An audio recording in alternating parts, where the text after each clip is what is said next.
अस्सलाम वालेकुम भाईजान, कहाँ गायब हो यार। बताना था कि चैप्टर 13 शुरू हो गया है, और जब शुरू हो गया है तो ख़त्म भी हो जाएगा भाई, जाने का नहीं। फटाफट यहाँ देख लो सारे के सारे। आज आपके भाई ने कसम खाई हुई है सारी सेकेंडें पढ़ाने की। तो ये हमारी एक नई वीडियो है, आपके सामने रखते हैं। 13 चैप्टर के चंद न्यूमेरिकल हैं जो मुझे बड़े पसंद हैं और जो बोर्ड वालों को बहुत पसंद है, और जो कुछ बोर्ड वाले हैं, बल्कि मैं बोर्ड की बात नहीं करता, उन्हें अजीब सी बात रहेगी, मतलब पसंद है। अंदर की बात है कि बोर्ड वालों को ये न्यूमेरिकल पसंद है। ये जो टॉपिक मैं आपको करवाने लगा हूँ चैप्टर 13 का, ज्यादातर यही आया है। और जब इसके अलावा कोई सवाल आया है इस चैप्टर से तो आया है, वरना ज्यादातर पिछले 10 सालों में 8 दफा तो इसका सवाल है। तो देखते हैं क्या सवाल, और इसके सिर्फ 5 न्यूमेरिकल हैं, बड़े जबरदस्त मिलाई किस्म के न्यूमेरिकल हैं। तो सुने बात को। एक सिल्वर का वायर है, 2 मीटर लॉन्ग उसकी लेंथ है, भाई लेंथ आ गई। उसकी रेजिस्टेंस है 0.5 आ गई। हमें डायामीटर निकालना है, उसका डायामीटर निकालना है। अभी निकालेंगे डायामीटर उसका, ठीक है ना। ये एक्स्ट्रा बातें बाद में बताऊंगा इसके बारे में। डायामीटर निकालना है, कोई मसला नहीं, अभी आएगा, डोंट वरी। यहाँ देखें, एक फॉर्मूला होता है, rho is equal to R A upon L. इसको बाज औकात हम लोग यूं भी लिख देते हैं, R is equal to rho L upon A. मैं ऐसे भी लिख देता हूँ उसको, जैसे भी दिल चाहे आप लिख दें। और वायर का एरिया होता है पाई आर स्क्वायर, क्योंकि वायर तो गोल होता है, तो एरिया की जगह पाई आर स्क्वायर आ सकता है। अब यहां से मुझे बताएं रेडियस आ जाएगा क्या। तो आप कहेंगे हाँ रेडियस तो आ जाएगा। कैसे आएगा, ये डिवाइड है, वहां जाके मल्टीप्लाई हो गया। आर और पाई मल्टीप्लाई, वहां जाके डिवाइड हो गया। स्क्वायर खत्म करने के लिए रूट ले लेंगे भाई।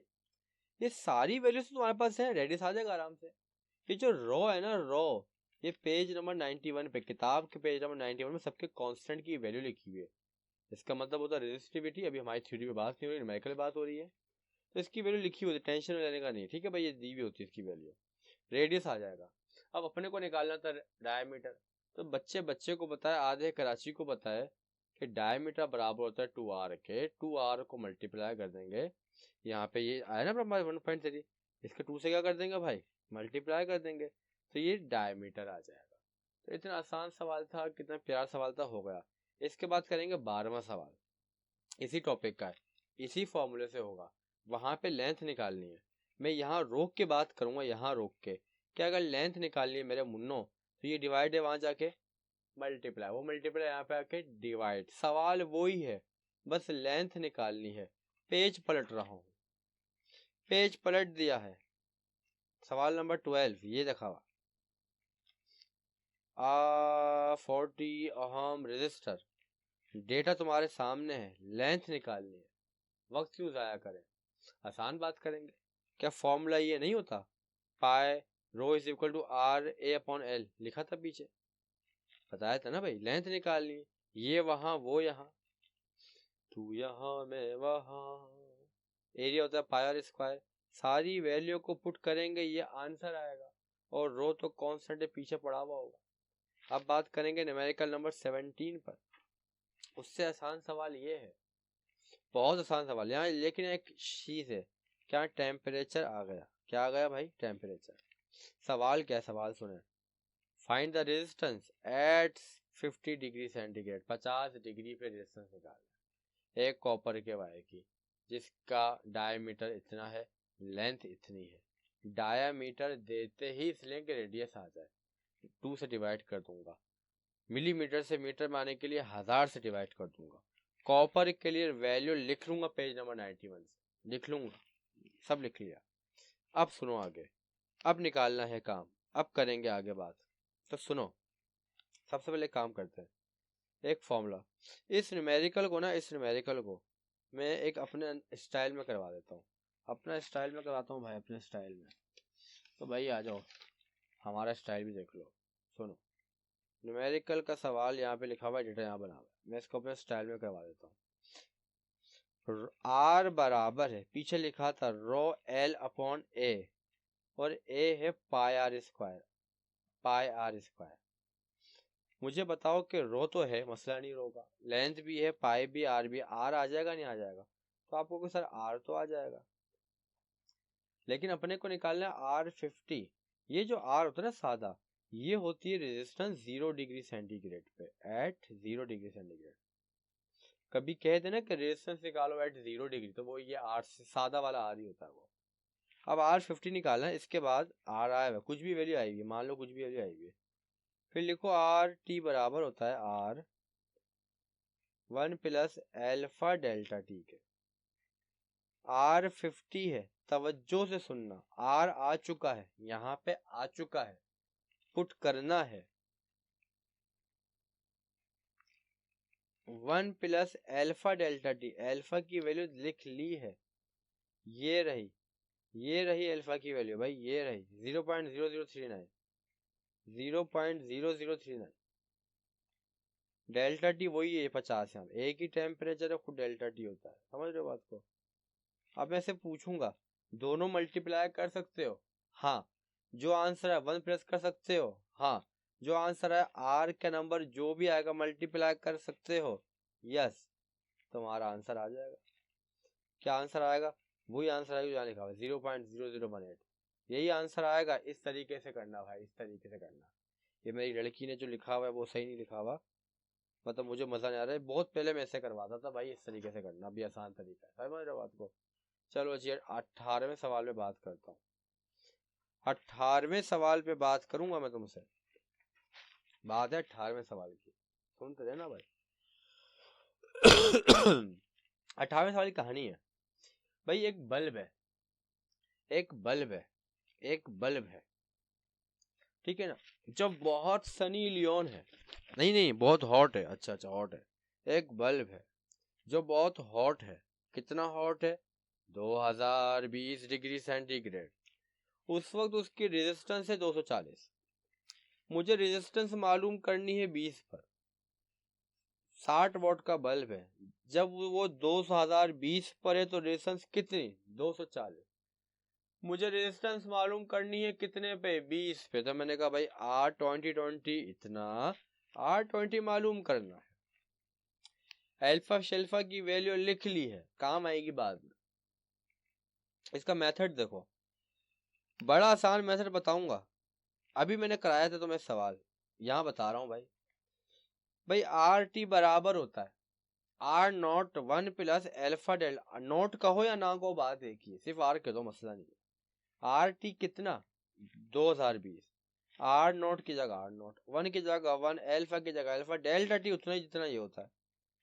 अब ये कितना, 240, एल्फा की वैल्यू दी हुई है, अबे दोनों को मल्टीप्लाई करके R0 नहीं आ सकता क्या, आ जाएगा। और ये होता है 0 डिग्री पे, eight 0 degree.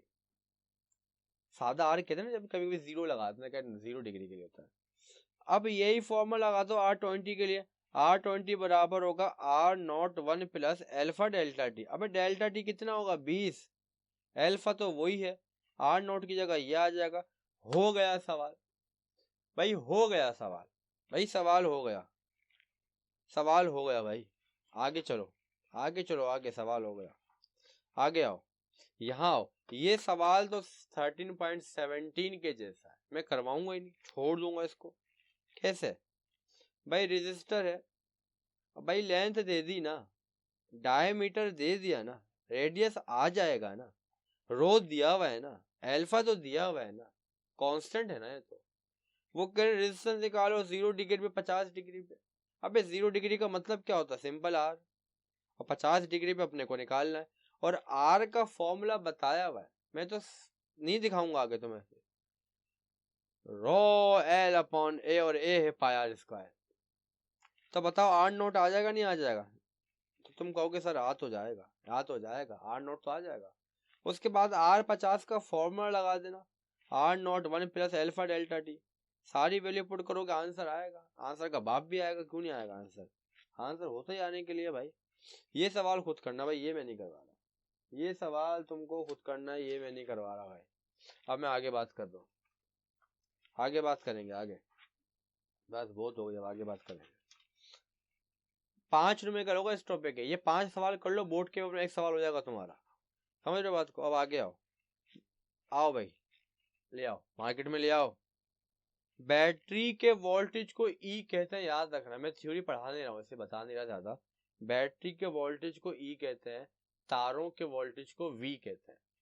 A source of what potential difference, कितना पोटेंशियल डिफरेंस चाहिए, वी निकालना है, वी निकालना है, is needed to charge a battery of 20 volt. Battery का वोल्टेज कितना, 20, इसको ईएमएफ कहते हैं, ई कहते हैं उसको। इंटरनल रेजिस्टेंस इतनी, करंट इतना। जब बैटरी चार्ज हो, जब बैटरी को चार्ज करने की बात है, फॉर्मूला लगाओगे ये, V is equal to E plus I R. भाई सब तो है, आंसर आ जाएगा, हो गया सवाल, इतना आसान सवाल है। 11वें पे बात करूंगा, 11वें पे बात करूंगा भाई। A battery of 24 volt, a battery of 24, battery का वोल्टेज कितना, E। भाई लोड, बड़ी रेजिस्टेंस कितनी, 10, लोड वाली, करंट कितना, 2.2। फाइंड द इंटरनल रेजिस्टेंस और टर्मिनल वोल्टेज निकालना है, सही है। टर्मिनल वोल्टेज तो ओम्स लॉ ही होता है, V is equal to I R, वो तो आ जाएगा, डायरेक्ट आ जाएगा। अब मुझे बताओ कि क्या बैटरी को चार्ज करने की बात हो रही है। अगर बैटरी को चार्ज करने की बात हो रही है तो ये फॉर्मूला लगा देना, नहीं हो रही तो आगे सुनाऊंगा। तो बताओ क्या बैटरी को चार्ज होने की बात हो रही है, कोई बात ही नहीं हो रही, सादा फॉर्मूला लगाएंगे। अब होगा E is equal to V plus I R, तो मेरे को V प्लस का वहां जाके माइनस, आई मल्टीप्लाई वहां जाके डिवाइड, R आ जाएगा, इससे R आ जाएगा। किताब की एग्जाम्पल कर लेना, 13.10, 2-3 पेज पीछे ही कर लेना, प्रैक्टिस हो जाएगी। तो जब चार्ज की बात हो, तो जब बैटरी को चार्ज की बात हो तो V is equal to E plus I R, और जब बैटरी को चार्ज करने की बात ना हो तो E is equal to V plus I R लगता है। याद रखना ये जुमला, इस पॉइंट से पेपर में पॉइंट गायब हो जाते हैं। आगे बात करते हैं भाई, बात करते हैं आगे। अब बात कर लेते हैं, आसान बात कर लेते हैं भाई। 13.3 न्यूमेरिकल है, बहुत आसान है। इलेक्ट्रिकल पावर, इलेक्ट्रिकल एनर्जी के न्यूमेरिकल हो रहे हैं। इलेक्ट्रिकल पावर, इलेक्ट्रिकल एनर्जी का फॉर्मूला लिख देता हूँ पहले, फिर करते रहना अपनी कहानियां। पावर के 3 फॉर्मूले, P is equal to V I. Power का फॉर्मूला है आई स्क्वायर आर, यानी V की जगह आई आर लिख दो तो आई से आई स्क्वायर हो जाएगा। और पावर का formula V square upon R. यही एनर्जी का फॉर्मूला T लग जाएगा बस, V I T, I square R T, V square R साथ में टी। इलेक्ट्रिकल एनर्जी के 3 फॉर्मूले, पावर के 3 फॉर्मूले। इलेक्ट्रिकल एनर्जी का आंसर किस में आता है, जूल में आता है। अगर जूल से किलोवाट आवर में जाना हो तो डिवाइड करते हैं 3.6 एक्सपोनेंट 6 से, डिवाइड करके kWh में आते हैं, किलोवाट आवर में आते हैं। ये कमर्शियल यूनिट है, बड़ी यूनिट है ये। 1 किलोवाट आवर, किलोवाट आवर ना के इलेक्ट्रिक की जबान में यूनिट होती है, तो किलोवाट आवर 6 इलेक्ट्रिक की जबान में यूनिट होती है। वो तो कहते हैं ना 1 यूनिट 2 यूनिट, वो इतना होता है, तो कन्वर्ट भी करेंगे। बाहर अब आ जाओ भाई, करंट कितना दिया तुमको, अच्छा वाला सवाल है यार। करंट कितना है, 6, 120। क्या कह रहे हैं, पावर निकालो, निकाल लेंगे। पावर का मसला ही कोई नहीं, एनर्जी निकालनी है निकाल लेंगे, जूल में निकालनी है निकाल लेंगे, kWh में निकालनी है निकाल लेंगे। टाइम कितना, टाइम बताओ बस, 1 वीक। एक हफ्ते में 7 दिन, 7 दिन में 24 घंटे, 24 घंटे में 60 मिनट, 60 मिनट में 60 सेकंड। एक हफ्ते के सेकंड आ गए 6,04,800। पावर निकालनी है, P is equal to V I कर दूंगा, पावर आ जाएगी। एनर्जी निकालनी है, VIT कर दूंगा, एनर्जी आ जाएगी। kWh में जाना है, डिवाइड कर दूंगा 3.6 एक्सपोनेंट 6 से, चले जाएंगे। अगला सवाल बिल्कुल ऐसे ही, 21वां सवाल बिल्कुल ऐसे ही, देखते रहना भाई। 21वां सवाल बिल्कुल ऐसे ही लिख दिया मैंने तुम्हारे सामने, अब देख लो। अब नहीं बोलना कि कैसे होना है। मैं हिंट दे देता हूँ, वोल्टेज दिया हुआ है, करंट दिया हुआ है, टाइम दिया हुआ है, कह रहे एनर्जी निकालो, तो एनर्जी तो आएगी ना EID से, एनर्जी तो आएगी। और कह रहे हैं कि कॉस्ट निकालो, क्या निकालो, कॉस्ट, यहाँ लिख देता हूँ, कॉस्ट निकालो। बता दूंगा कॉस्ट का मतलब क्या होता है, रुपया निकालो। एनर्जी आ गई जूल में भाई। KWH में भी जाएंगे, आराम से आएंगे, आ गए KWH में भी आ गए। अब सुनो कॉस्ट क्या होती है। कॉस्ट बराबर होती है एनर्जी मल्टीप्लाई बाय रेट। वो कह रहे हैं कि भाई ये इतनी पुरानी बुक थी, अब चेंज हो जाएगी जल्द, कि जब जब के इलेक्ट्रिक का यूनिट था 1.45 का, आज तो 30 रुपए से ज्यादा का है। आज तो कोई वो ही नहीं है, आज तो कोई पैसे ही नहीं है, जिसका दिल चाहे जितना बिल दे देता भाई। लेकिन बिल ज्यादा है, टेंशन ही, पैसे ज्यादा कमाओ। कॉस्ट बराबर हो जाएगी, इन दोनों को मल्टीप्लाई कर दूंगा, कॉस्ट आ जाएगी भाई। ये इस चैप्टर का न्यूमेरिकल, अगले चैप्टर में बात करेंगे।